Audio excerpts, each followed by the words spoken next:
네, 반갑습니다. AP투자연구소입니다. 6월 30일 오늘의 마감 증시 같이 한번 살펴보도록 하겠습니다.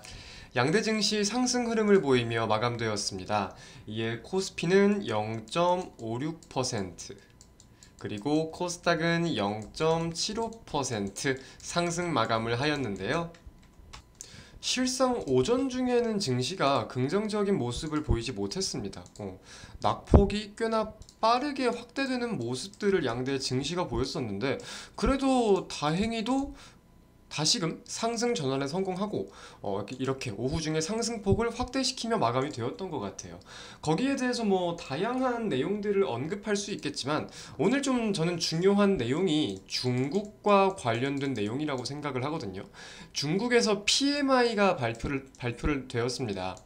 이제 뭐 서비스업 부문과 제조업 부문 PMI가 발표되었는데, 어떻게 발표가 되었냐?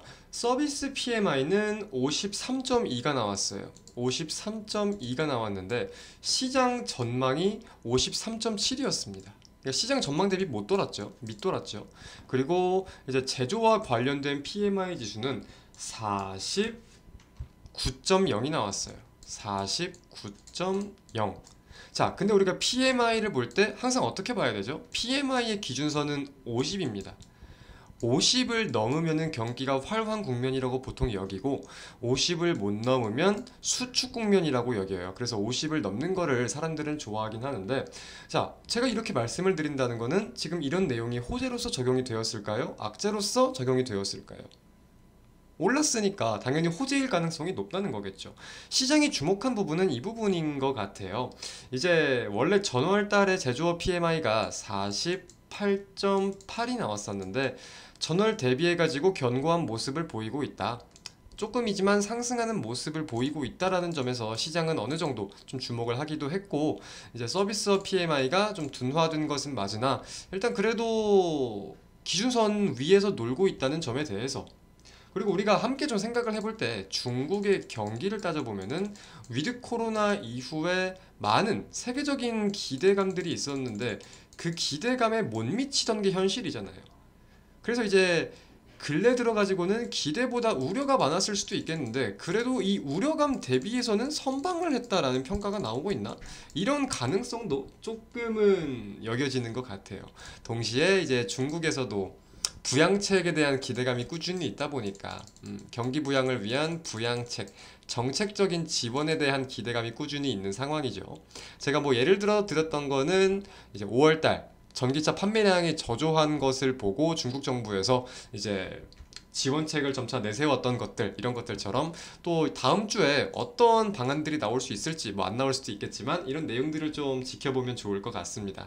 그래서 오늘 국내 증시 중화권 증시와 함께 좀 상승 마감을 했어요. 보시면 상해종합지수 같은 경우는 오늘 0.62% 상승으로 이렇게 좀 확인이 되네요. 자, 그리고 또 우리가 함께 알아둬야 될 내용이 하나 있죠. 오늘이 며칠입니까? 6월 30일. 이거를 다른 말로 하면 6월의 말일이고 2분기의 마지막 거래일입니다. 2분기 마지막. 이제 7월 달부터는 3분기로 들어가잖아요. 1, 2, 3, 4, 5, 6, 7, 8, 9 이렇게. 그래서 이제 내일부터는 7월 1일이에요. 오늘 6월 마지막일인데 2분기 마지막이라고 하면은 뭐가 떠오르시죠? 맞죠? 우리 주식하시는 분들은 당연히 이렇게 떠올리실 것 같습니다. 2분기 실적 시즌이 다가오고 있다. 이제 뭐 반도체, 배터리, 뭐 자동차, 오늘 자동차 같은 경우는 좀 강세를 보였어요.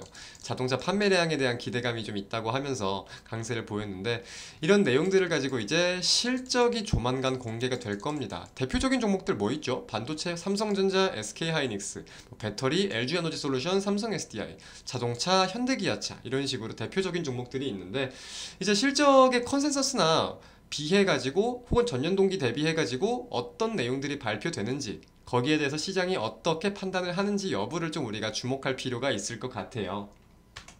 이제 많은 분들이 관심을 갖고 계시는 배터리 같은 경우는 이제 2022년에 실적이 굉장히 잘 나왔던 이유 중에 하나가 판가가 높아서였거든요.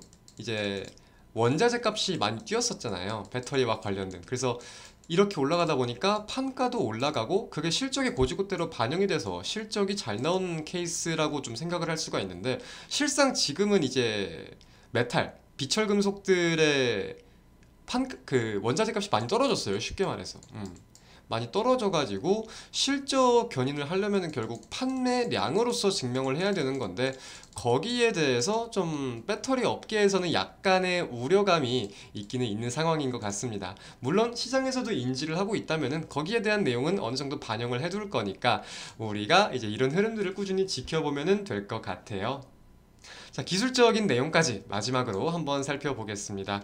코스닥 같은 경우는 제가 이 자리에 선을 한번 그었었는데 돌파를 못 해주던 자리였기 때문에 선을 그었었는데, 돌파 이후에 오늘 양봉이 나왔어요.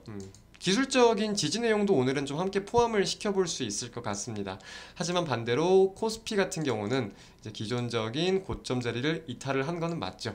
이탈을 한 이후에 60선, 코스피는 보니까 60선 지지에 대한 내용들이 좀 보여요. 이렇게 60선을 지켜주고 이렇게도 지켜주고 최근에 60선 지지에 대한 내용이 보이는데, 과연 이 추세가 꾸준히 여겨질 수 있을지 여부를 우리가 주목하는 게 중요할 것 같습니다. 양대 증시 추세선을 좀 이런 식으로 그어볼 수 있을 것 같은데, 지금 추세선을 간단하게만 그어본다고 하면 모두 다 하단에 위치해 있는 게 맞기 때문에 반등이 나올 수 있을 것이냐, 아니면 꺾이고 추가 조정이 들어갈 것이냐, 이렇게 방향성을 좀 생각을 하면서 증시에 다가가면 좋을 것 같습니다. 이번 한 주도 고생 많으셨습니다. 감사합니다.